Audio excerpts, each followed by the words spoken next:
তা না হলে আপনি কুয়েতকে ভালোবাসতে পারবেন না। যেই দেশ আপনাকে আমাকে কাজের জায়গা তৈরি করে দিয়েছে, মনে রাখবেন এই দেশের প্রতি আমাদের নৈতিক দায়িত্ব আছে। সম্পর্কটা শুধু আর্থিক হবে না, সম্পর্ক হবে আত্মিক, আত্মার সম্পর্ক। যদি এই সোসাইটিতে বাংলাদেশি কমিউনিটির লোকেরা এরকম তারা তাদের দায়িত্বভার পালন করতে পারে, এই সোসাইটি আপনাদেরকে বুকে টেনে নেবে। কিন্তু যদি তার ভিন্ন কিছু তারা দেখে, আপনাদের ব্যাপারে তারা কষ্ট পাবে, হতাশ হবে, এক সময় আপনাদেরকে তারা ভুলে যেতে হবে। আমি এই কথাটা যে দেশে যাই সেই দেশেই বলি, আপনি যতক্ষণ থাকবেন এটি আপনার দেশ, এটা মনে করে এই দেশটাকে ভালোবাসবেন এবং আপনি দায়িত্ব পালন করবেন।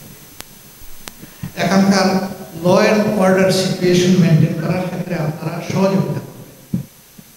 আপনারা সহযোগিতা করলেই দেশের ইজ্জত বাড়বে। আপনাদের ইজ্জত শুধু বাড়বে না, পুরো দেশের ইজ্জত বাড়বে। কেউ যদি এই ব্যাপারে এনাফ